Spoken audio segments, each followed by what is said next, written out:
Nace un nuevo programa en Espiritual Televisión, un canal de la espiritualidad evangélica que mira el mundo con una visión distinta a los canales comerciales. Y por eso que este programa, Visión Regional, lo que quiere enfocar es lo nuevo, lo que están haciendo, grandes experiencias y nuevas experiencias que aportan a nuestra sociedad, a nuestra convivencia. A través de la entrevista de personas que han hecho un aporte y que han enriquecido el arte, la cultura, nuestro convivir, nuestra calidad de vida. Y por eso hoy día estamos contentos tomando Ramón Latorre, a quien presentamos hoy día, un café colombiano en esta zona histórica de Viña del Mar. Quiero presentar a Ramón Latorre. La verdad es que me cuesta mucho hacerlo porque su currículum es impresionante. Él es Premio Nacional de Ciencia, ha sido profesor, invitado y con menciones honoríficas en la Universidad de California, en la Universidad de Harvard, en centros médicos de Houston, en Estados Unidos. Ha recibido premios en México y en distintos países de América Latina.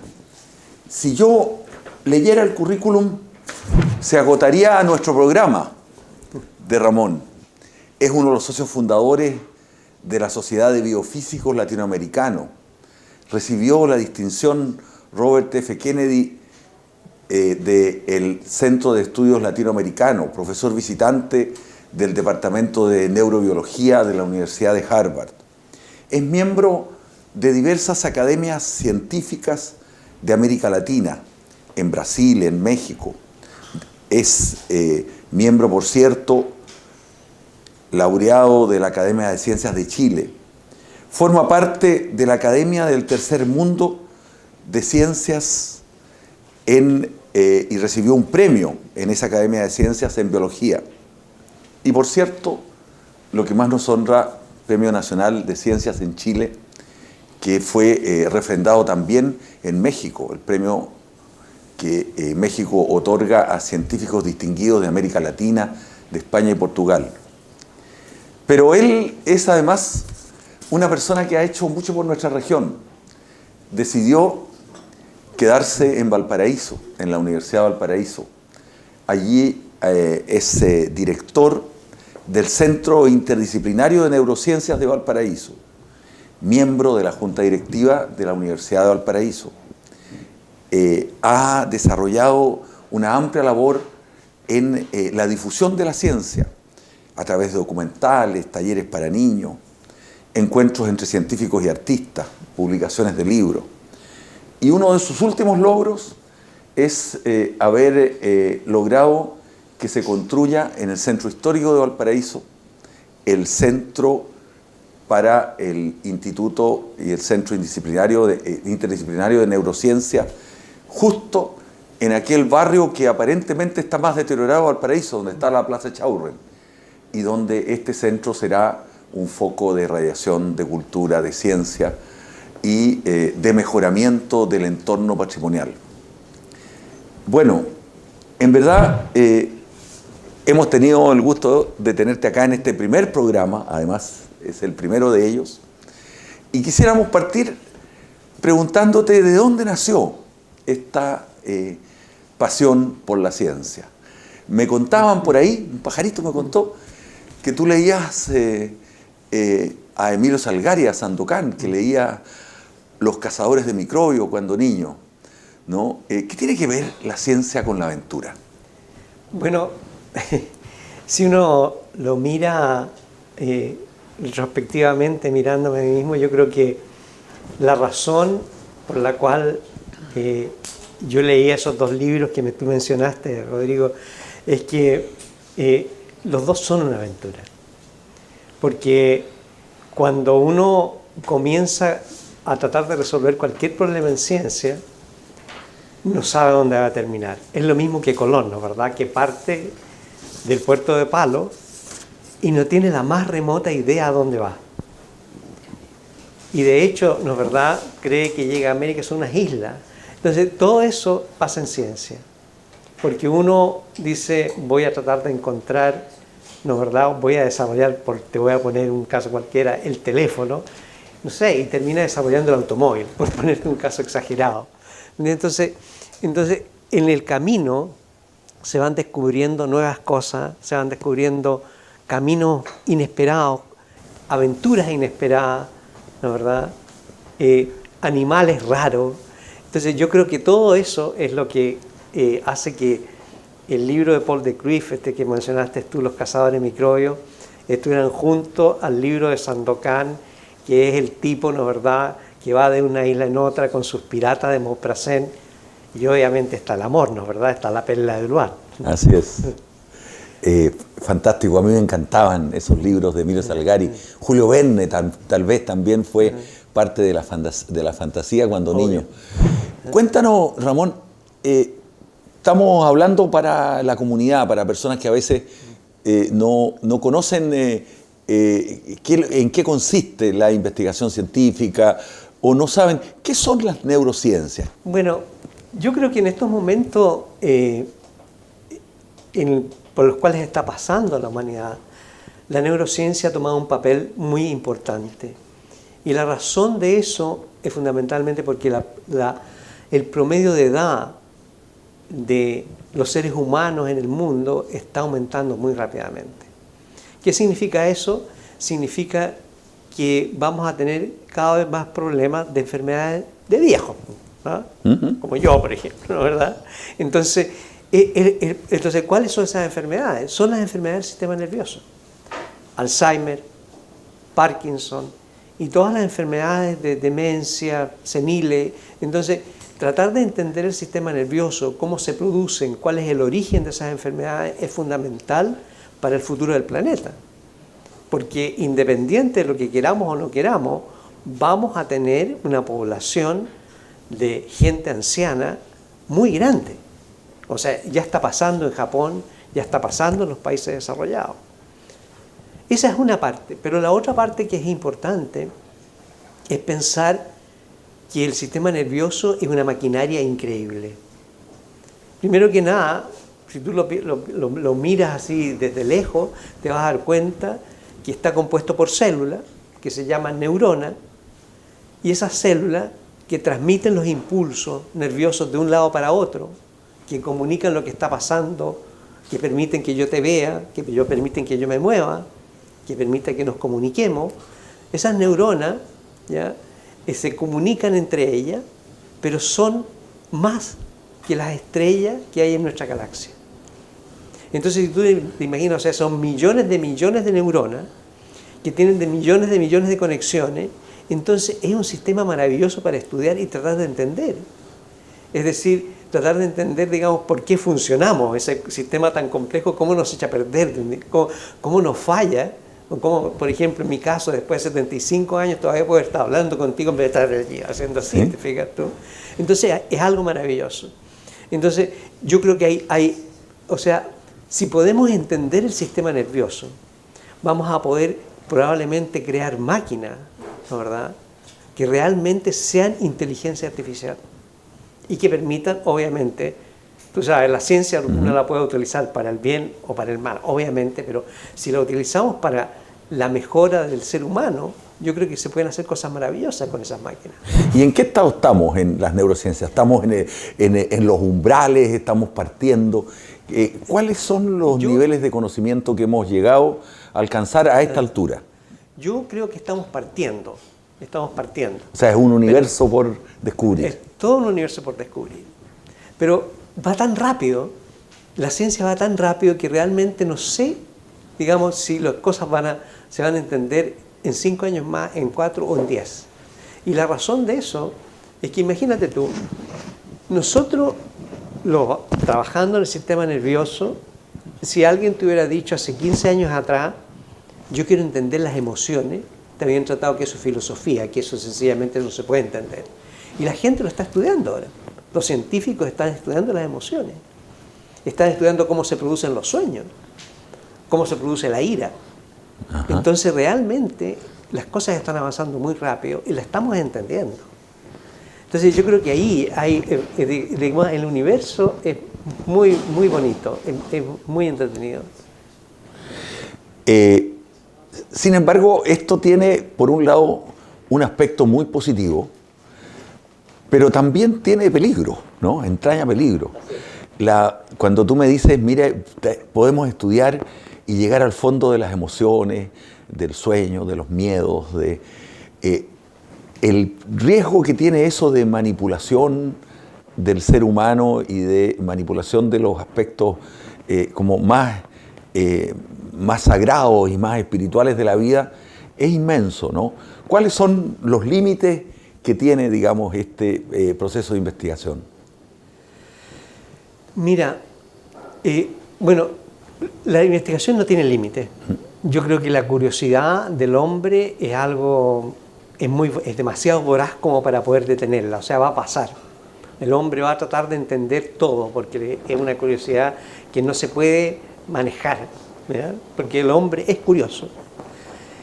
Pero yo creo que ahí es cómo formamos al ciudadano, ¿no? ¿Verdad? Hemos pensado tanto de lo que está pasando en Chile, por ejemplo, ¿no? ¿Verdad? Que el otro día nosotros tenemos un programa, un proyecto en el cual tratamos de llevar la ciencia al ciudadano de manera cariñosa, que se llama Las Tertulias. La última tertulia en que habló un poeta, un filósofo y un científico fue ¿qué sabemos de la felicidad?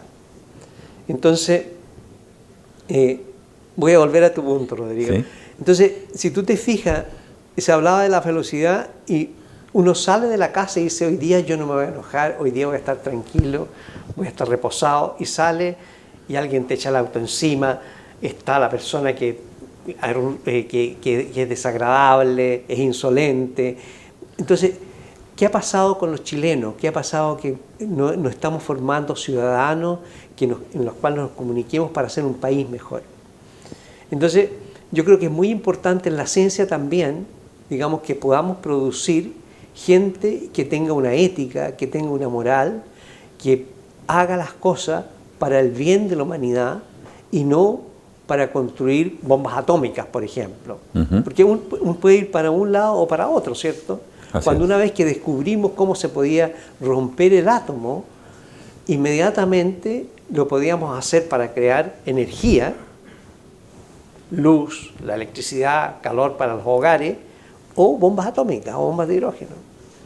Entonces ahí yo creo que tiene que haber un control, pero sobre todo una educación muy grande de la gente, del ciudadano, a cómo comportarse para que todos seamos más felices. ¿Sabes? ¿En qué estás investigando tú ahora? Y si yo te quisiera preguntar más a fondo, ¿cuál sería tu anhelo, el aporte que Ramón Latorre le quisiera hacer a nuestro Chile, a nuestra humanidad en el campo de la neurociencia? Mira, lo que estamos haciendo en estos momentos es divertido. La cosa es que a mí lo que realmente me encantaría sería entender cómo sentimos la temperatura. Porque en estos momentos la temperatura aquí está agradabilísima, ¿cierto? ¿Ya? Pero ¿cómo la sentimos?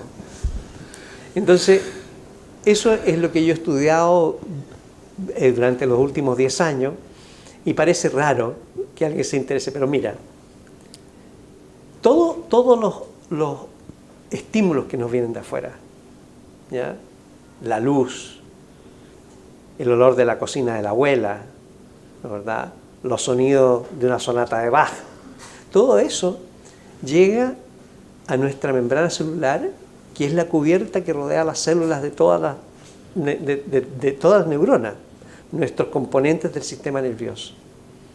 Y ahí le hacen cosquillita y hacen que se activen estos estímulos que vienen de afuera, la luz, el olor, los sonidos, ¿no, verdad? Hacen que se activen unas moléculas, unas que se llaman proteínas, ¿no, verdad? Que los sienten y como unas antenitas los captan. Entre esas proteínas están proteínas que sienten la temperatura. Y mira qué maravilloso. tenemos proteínas que se activan y le comunican al sistema nervioso que hace calor, otras proteínas que se activan y le comunican al sistema nervioso que está frío, y resulta que estas que se activan cuando hace calor y tú sientes calor son los receptores del componente activo del ají, la capsaicina, y eso porque sientes calor cuando tú te comes un ají. Entonces, eso es lo que estamos haciendo en estos momentos, tratando cómo estas proteínas cambian su conformación para comunicar al sistema nervioso que hace frío, que hace calor, o que podemos ver la luz, o que podemos captar un olor. Entonces, esa transformación entre el estímulo y lo que conoce el sistema nervioso, esa parte del sistema nervioso es la que estamos tratando de entender. Y si tú descubres eso y tú avanzas en esa investigación, podrías llegar a saber o a escudriñar qué siente uno cuando siente la emoción de escuchar un poema o cuando siente las emociones más profundas como el amor o la compasión o el dolor por otro, que son los sentimientos más maravillosos que tienen los seres humanos. Esa es una parte, pero la otra parte que es interesante, digamos, esa es la parte lúdica, ¿no? Pero la parte importante desde el punto de vista práctico de la salud es que estos receptores también son receptores de dolor. Porque si tú te fijas, estos que cuando tú comes un ají, en realidad estás provocando una sensación de dolor. De alguna manera evolucionamos masoquísticamente, o sea, hay un masoquismo en comerse un ají, ¿no? Entonces, tratar de entender cómo funcionan estas proteínas también puede ser que podamos entender el problema del dolor. ¿Y por qué es importante este problema? Porque, por ejemplo, en el cáncer, por ejemplo, aproximadamente muchos de los pacientes no se mueren del cáncer, se mueren de dolor, porque no hay una manera de aliviarlo. La morfina, o sea que la gente se acostumbra a la morfina, que es el mejor calmante del dolor que tenemos en estos momentos. Entonces, yo creo que ahí un aporte a la sociedad sería encontrar fármacos que puedan inhibir estos receptores, inhibir estas proteínas, de tal manera de que en ciertas enfermedades podamos calmar el dolor. Porque el dolor no es parte de la enfermedad, es una enfermedad en sí. Entonces yo creo que ahí tiene una parte clínica también, además, obviamente, que de tratarlo de entender y cómo funcionan estas máquinas moleculares maravillosas ya es un tremendo avance. Oye, ¿cómo se combina la investigación tuya, el campo tuyo propio de investigación, con los equipos humanos que trabajan contigo ahí? ¿Qué equipos humanos hemos logrado formar? Es tan importante formar capital humano, sí, bueno, y sobre todo instalarlo no donde normalmente se instala el capital humano, que son en los centros principales. Estamos en una región, tú has tomado la decisión de instalarte aquí, de quedarte en Valparaíso, de instalar equipos humanos en nuestra región. ¿Cómo trabajas con ellos y qué significado tiene para ti como vocación el haberlo hecho especialmente en nuestro querido Valparaíso y en nuestra región? Ahí yo creo que lo que uno primero tiene que tener en cuenta, y lo digo, ya lo hemos discutido tantas veces, lo centralizado que está este país. Y eso le hace muy mal a nuestra nación. Entonces, para mí, yo lo he tomado como una vocación. ¿Tú naciste dónde? Yo nací en Santiago. Yo soy santiaguino hasta los 60 años. Ya. Y lo que me pasó... ¿Ahí te viniste a Valparaíso? No, lo que me pasó, mira, nosotros fundamos un centro, el Centro de Estudios Científicos, con Claudio Teitur en esa época, Claudio Bunster ahora, y el año 2000 nosotros nos fuimos a Valdivia. A Valdivia. Y fundamos el Centro de Estudios Científicos, que ahora está en Valdivia. Y ahí, lo que tú puedes ver, no sé si lo conoces, pero hay una recuperación del barrio ahí. Pero a mí lo que me pasó, y me dio el golpe más grande de darme cuenta que este país prácticamente no existía. Estamos hablando del año 2000. Yo me voy a Valdivia, y como tú sabes, en Valdivia llueve muchísimo. Viene el invierno, y en Valdivia habían solamente 2 cines. Había el cine de la Universidad de Cine Arte de la Universidad Austral, y una especie de cine paradiso, el cine Cervantes, que había que ir con un guatero, con manta, qué sé yo. Entonces, un fin de semana decidimos con mi señora, vamos a la capital de provincia, Puerto Montt, a ver cine. Entonces nos vamos 230 kilómetros, nos vamos, llegamos y paramos ahí en la parte de turismo, que ahí yo le digo, bueno, mire, ¿dónde está el mall o dónde están los cines? Y la persona me dice, no hay cine. Puerto Montt, año 2000. Eso te da cuenta, te dice, digamos, y esto no es por los cines, sino que por la cultura en general. O sea, lo que era el Chile el año 2000, cosa que no ha cambiado tanto. Entonces vino mi vocación, digamos, hay que construir un país, tratar de construir con el granito de arena a través de lo que yo hago, que es la ciencia, tratar de centralizar este país. Y realmente se puede, porque en Valdivia se pudo. Y cuando yo me vine para acá, el año 2008, y me dijeron, bueno, organiza el Centro de Neurociencia, o sea, dije, ¿dónde tenemos que organizarlo? ¿Ya? Aquí la ciencia no puede ser metida dentro de una torre de marfil, tiene que irse al barrio más malo, porque ese barrio, primero que nada, porque me encantó. Yo creo que el barrio Puerto es el barrio más lindo que hay, uno no se da cuenta, pero es realmente el barrio más bello. Tenemos que estar ahí porque los científicos que tenemos que pagar el costo social de los fondos que nos dan a nosotros para hacer ciencia. Y la aventura resultó. Ahora, ¿qué significa eso? Nosotros en el centro, a propósito de la pregunta que tú me hacías... ¿Y tú te encontraste con científicos que estaban acá, los trajiste? Había un centro que allá había empezado. Entonces me dijeron, bueno, lo que necesitamos es un señor más senior, como dice. Eso es el eufemismo de viejo, ¿cierto? Sí. Pero en fin. Entonces me trajeron y en el 2008 empezamos con esta idea. Yo dije, lo primero que tenemos que tener es una casa propia. ¿Y dónde la tenemos que tener? Tenemos que tratar de recuperar la parte patrimonial de esta ciudad. Tenemos que cooperar con eso. Y bueno, tú sabes que fue exitoso. O sea, el centro tiene 150 personas aproximadamente.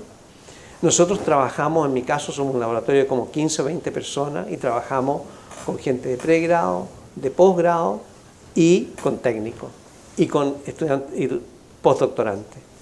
Entonces, la verdad es que se ha armado un grupo de gente que en estos momentos, fíjate tú, estamos tan orgullosos porque después aproximadamente de 5 años de ser un instituto milenio y empezar a hacer una labor asociativa entre las diferentes ramas de la neurociencia, el centro aparece como uno de los centros clave en Latinoamérica en la revista Nature, que es la revista más importante en ciencia en estos momentos. O sea, hay 3 centros en Chile y uno es este que está en Valparaíso. ¿Y qué te gustaría que, sumando tus propios sueños con el sueño más colectivo de los equipos humanos que trabajan contigo, cómo te gustaría ver no sé, a 10 años, a 15 años, los aportes y qué aportes crees tú que este Centro de Neurociencia va a poder hacerle, aparte de renovar el barrio de Valparaíso, de fortalecer el carácter patrimonial de la ciudad de Valparaíso? ¿En qué ámbitos se está desarrollando el quehacer de ese centro y hacia dónde se proyecta? Mira, Rodrigo, aquí hay tú eres porteño, entonces tú sabes por qué le dicen Pancho al puerto, ¿cierto? Porque era la iglesia de San Francisco, que era el faro. Yo soy porteño viñamarino y siento que Viña y Valparaíso son complementarios. Yo también creo lo mismo. Pero en todo caso el faro era la iglesia de San Francisco, ¿cierto? ¿Sí? Pancho. Yo quiero que el centro sea eso, sea el nuevo faro. Yo no sé, soy muy ambicioso, ¿no? Pero sea el nuevo faro de la ciencia, de la neurociencia aquí en Chile. Es decir, un faro que ilumine para que llegue gente, ¿no es verdad? Y que también nosotros podamos exportar nuestros científicos al extranjero. O sea que realmente cuando digan neurociencia, digan Valparaíso, no digan Santiago. O sea, quiero mucho a los colegas de Santiago, hay gente muy buenísima en Santiago, pero yo quiero hacer eso, quiero que realmente este centro, puesto en el barrio más bello de Valparaíso, sea un faro de la ciencia. ¿Cómo está el apoyo del Estado al quehacer científico en Chile? Yo sé que te hago una pregunta dolorosa. es una pregunta muy dolorosa porque es un desastre. Y es un desastre porque lo que tenemos en estos momentos es un presupuesto que no alcanza el 0.5% del PIB, y ese es un presupuesto de país subdesarrollado. Lo más importante, ¿no es verdad?, es que si queremos, yo decía el otro día que tú sabes que está la edad de la piedra, está la edad del bronce, nosotros estamos en la edad del cobre. O sea, si no salimos de la edad del cobre, este país nunca va a poder desarrollarse. Entonces tenemos que entrar en la edad del conocimiento. ¿Ya? Y para eso el país tiene que invertir en ciencia, en tecnología y en innovación. No hay manera de saltarse eso, porque ningún país desarrollado no tiene las tres cosas. Yo sé que este año ustedes, los científicos, y nosotros los apoyamos mucho desde la Cámara de Diputados, dieron una gran lucha por fortalecer no solo los presupuestos, sino que la preocupación de Chile por el tema. ¿Hemos tenido algún avance en los últimos años? Bueno, yo creo que uno de los avances importantes ha sido la posibilidad de institucionalizar la ciencia a través del Ministerio de Ciencia y Tecnología. La creación del ministerio. Exactamente, pero si ese ministerio no nace con más fondos y con fondos frescos, resulta que va a ser el remedio o va a ser peor que la enfermedad. Entonces es fundamental que tenga un presupuesto adecuado, que no puede ser menor del 1% del PIB. Es imposible que podamos desarrollar la ciencia y el conocimiento con menos de que eso. ¿Cómo vinculas tú ese esfuerzo de desarrollo de la ciencia con la ley que hoy día estamos discutiendo sobre educación superior? Han pasado muchas cosas en el último tiempo con respecto a la ley de la educación superior. Y hay mucha confusión en la gente. Y sobre todo esta dicotomía que se ha producido entre el Ministerio de Educación y el Consejo de Rectores. O sea, que no se están comunicando adecuadamente. Yo creo que, para resumirlo, es una idea excelente. Yo quiero decir que yo soy hijo de la educación pública. Yo no estaría conversando contigo en estos momentos, no podría haber ni siquiera llegado a la universidad si no hubiera sido por una educación pública gratuita. ¿Tú te formaste en la Universidad de Chile? Yo me formé en el Liceo José Victorino Lastarria, desde primera preparatoria hasta sexto año de humanidades, en la Universidad de Chile. Fui bioquímico y en la Universidad de Chile me doctoré y soy el primero o el segundo doctor de este país, porque no quiero discutir con Cecilia Hidalgo, que nos recibimos al mismo tiempo, ¿ya? Otra Premio Nacional de Ciencia. Entonces, yo creo que eso es fundamental. Necesitamos una educación pública, gratuita, buena, ¿ya? De excelencia. Pero mientras no se clarifique lo que está pasando con la ley, mientras no se pongan de acuerdo las fuerzas que tienen que construir, digamos, la base para que esto funcione, que son las universidades, y son el Ministerio de Educación, y son la educación secundaria y básica, no hay manera. Yo veo que es un desorden en estos momentos, Rodrigo. Entonces necesitamos ordenar a nuestros ejércitos, a nuestras huestes. Bueno, hemos justamente trabajado con la Asociación de Universidades Regionales para plantear una alternativa al actual proyecto de educación superior, fortaleciendo, como tú dices, la educación pública, fortaleciendo los niveles y los parámetros de calidad en que se desarrollan, rompiendo ese cerco que el dinero y que, digamos, el afán de lucro, digamos, que se ha desarrollado en el sistema educacional chileno ha tendido, es una especie de estrangulamiento, ¿no? Estrangulamiento a la ciencia, a la imaginación, a la creatividad, a generar, digamos, nuevas capacidades y sobre todo a la gratuidad en el sentido, digamos, de el impulso generoso que tiene y que debe tener, ¿no? Como un quehacer que surge de lo más profundo del ser humano, ¿no?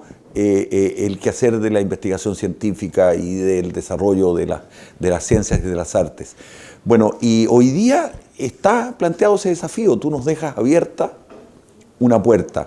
¿Qué nos dirías tú como últimas palabras? El tiempo se nos hizo nada. En verdad, daría para hacer un segundo programa para conversar sobre la educación en la ciencia, sobre cómo impartimos la ciencia y educamos a nuestros niños para que se desarrollen nuevos talentos.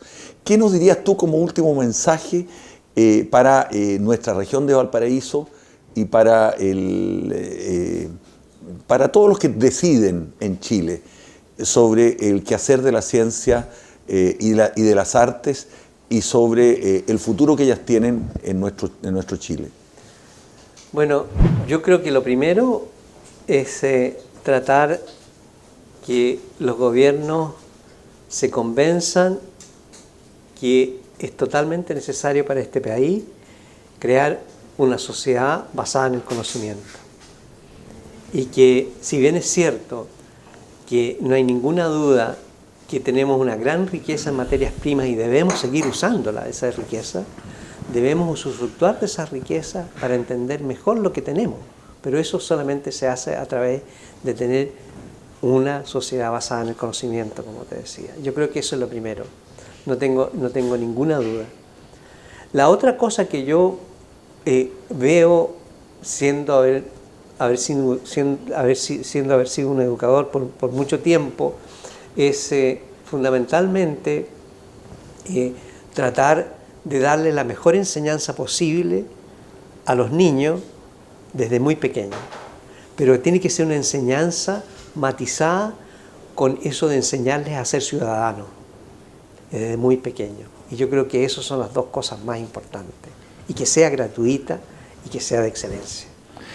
Bueno, hemos concluido este programa con estas palabras de Ramón Latorre, Premio Nacional de Ciencia, quien en este nuevo intento para, a través de Visión Regional y del canal Espiritual Televisión, estamos buscando recoger las mejores experiencias y los mejores aportes para construir una reflexión, un pensamiento, ¿no?, que nos permita avanzar en el camino de la felicidad, de la cual tú nos hablabas, ¿no? Si estamos investigando las neurociencias, tú investigaste también en Montemar, ¿verdad? Y investigaste la jibia, que es un gran producto de nuestro Chile, de nuestra región. Bueno, desde esos pequeños universos, ¿no?, poder construir esas constelaciones, ese universo más amplio que nos permita a los seres humanos ser más felices y una sociedad con más oportunidades para todos. Te agradecemos, Ramón, y te dejamos una última palabra. Bueno, solamente agradecerte la invitación. Ha sido un placer conversar contigo. Yo creo que hay que seguir discutiendo con toda la sociedad dónde queremos ir con este país para ser, como decías tú, un país más feliz para todos los ciudadanos. Eso. Muchas gracias. Gracias a ti, Rodrigo.